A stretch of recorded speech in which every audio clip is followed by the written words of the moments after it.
At 2:14 a.m., the living room motion sensor tripped. At 2:16, my 10-year-old son, still half asleep, pressed the panic button under his bed, just like we practiced. By 2:19, the police had Patricia Garrison in handcuffs, tangled in my blackout. Curtains, shrieking about emergency code compliance inspections. She'd crawled in through the unlocked window above the laundry room. Her reason? She said with complete seriousness that she had a hunch about unsanctioned LED bulbs. My name's David Mercer. I'm a widower working in IT support for a regional bank. I don't host barbecues, don't gossip at mailboxes, and don't mow the lawn every 3 days, like the Maple Ridge HOA handbook passive-aggressively suggests. My house is quiet and private. My 10-year-old son Jake and I keep to ourselves, which apparently made us prime targets for Patricia Garrison, the self-declared property aesthetics coordinator of Maple Ridge. She decided that my family and our porch light were somehow a threat to community values. It started with notices slipped under my door at all hours. First came a warning about a non-compliant decorative gnome, which was actually a leftover Halloween skull I'd forgotten to put away. Then a $75 fine arrived for unsanctioned solar pathway lighting. The lights had been there when I bought the house 5 years ago, but Patricia insisted they violated subsection 12. 4 of the lighting ordinance she'd personally written last month. She once rang my doorbell at 6:42 a.m. on a Saturday morning to scold me with an indignant tone about what she called seasonally ambiguous wreaths.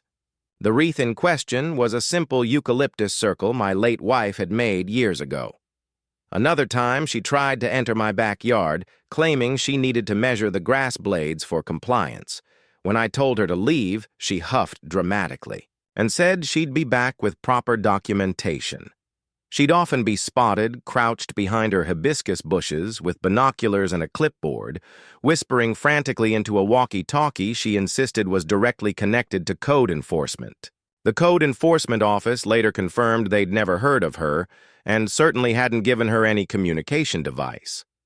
Then came the late-night incidents that made me genuinely concerned. My trash cans would mysteriously end up knocked over every Tuesday night, spilling garbage across my driveway.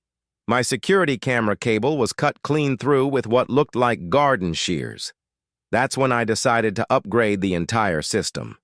I installed silent alarms on every entry point, infrared cameras with cloud backup, and most importantly, kid-level panic buttons in Jake's room and the hallway. I taught Jake exactly what to do if anyone ever entered our house uninvited. Press the button, lock the bedroom door, and hide in the closet. We practiced twice a week until it became second nature.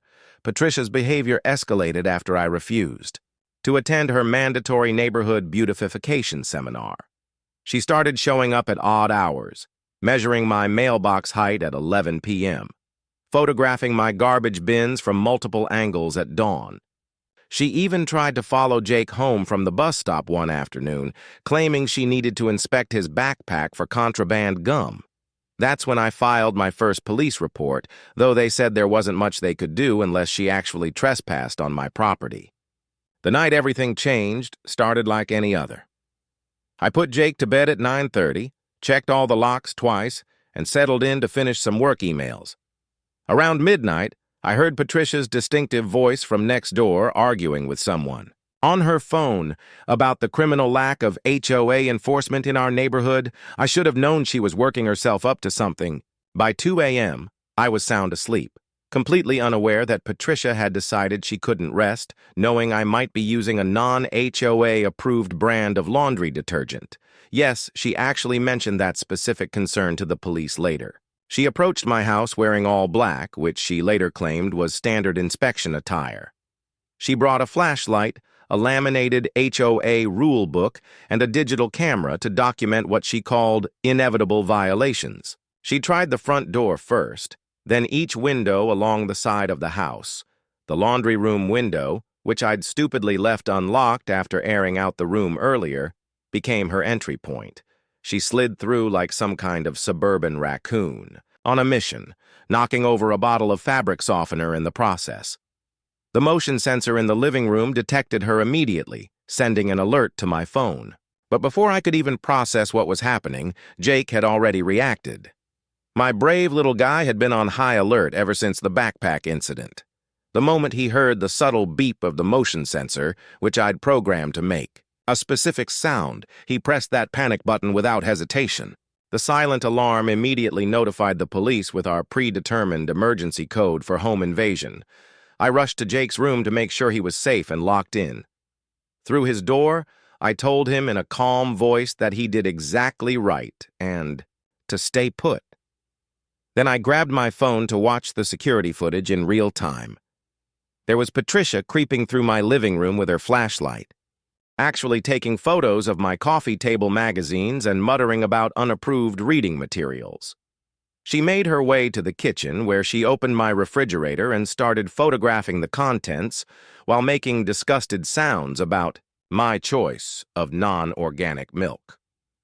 The police arrived in exactly 4 minutes and 12 seconds. They entered through the front door I'd quickly unlocked for them, weapons drawn, shouting for the intruder to show themselves.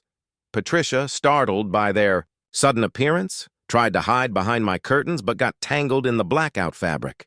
As the officers pulled her free, she shrieked with an hysterical tone that this was an emergency code compliance inspection and she had every right to be there. She waved her laminated rule book at them like it was some kind of federal warrant. Once the police realized she wasn't a typical burglar, but an HOA board member playing discount secret agent, they called in their supervisor and started taking detailed statements. Patricia kept insisting she had implied consent to enter any property in the HOA jurisdiction for inspection purposes. The senior officer patiently explained that HOA rules don't override criminal law and breaking and entering is still a felony, regardless of what her little rule book said. She argued with an increasingly desperate voice that she was protecting property values and maintaining neighborhood standards. The investigation that followed revealed Patricia had done this to 3 other families in the neighborhood. The Johnsons had reported strange footprints in their garden and missing pictures from their porch. Thewens had found their shed door mysteriously opened multiple times.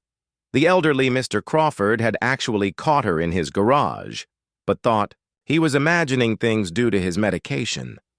None of them had cameras to prove it, but they all came forward once news of Patricia's arrest spread through the neighborhood group chat. I had everything on crystal-clear cloud-backed high-definition video. The footage showed her checking windows, entering through the laundry room, searching through my home, and even showed her taking photos of what she called evidence of non-compliance. My lawyer, who I hired the next morning, said it was the most comprehensive documentation of breaking and entering he'd ever seen. He actually laughed when he watched the part where she got tangled in the curtains. The media picked up the story within 48 hours. The footage of Patricia crawling through my window aired on the local news under the headline HOA President or Unhinged Trespasser. The clip of her shrieking, "This is my jurisdiction," while wrapped in my curtains became a viral sensation. Someone turned it into a TikTok sound that got over 3 million uses in the first week. Patricia's mug shot with her perfectly styled hair, now resembling a bird's nest from the curtain struggle, became a meme template for entitled people getting their comeuppance. The HOA board held an emergency meeting 2 days after the arrest. Over 200 residents showed up, most demanding Patricia's immediate removal and the dissolution of her 23-page amendment to the neighborhood guidelines. The vote was unanimous except for Patricia's husband, who abstained while staring at the floor. The entire HOA disbanded that night, with residents voting to never reform it. Property values actually went up once potential buyers learned there was no HOA to deal with. Patricia's legal troubles were just beginning.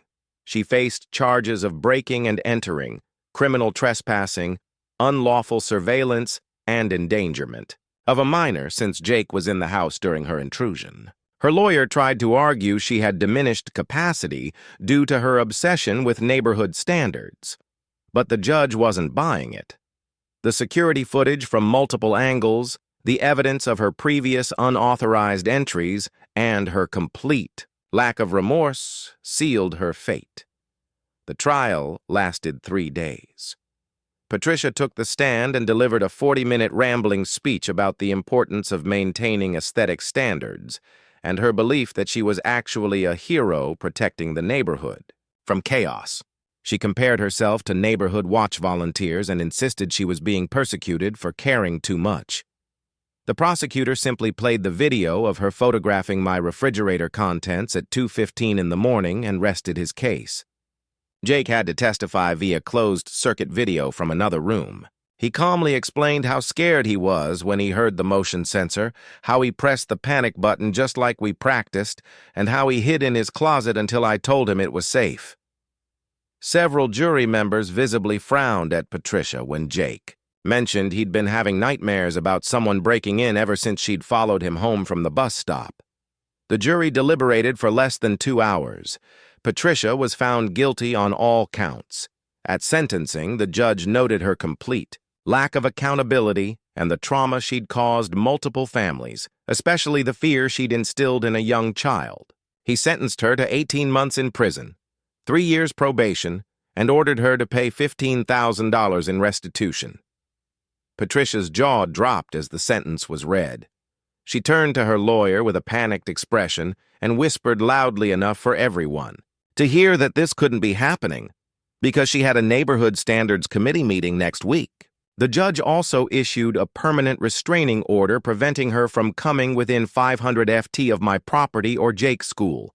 She was banned from holding any position in any registered neighborhood association, HOA, or similar organization within the state for life. When that part was read, she actually gasped and grabbed the defendant's table for support, her face turning the exact shade of red as the non-compliant roses she'd once tried to fine the Johnsons for planting.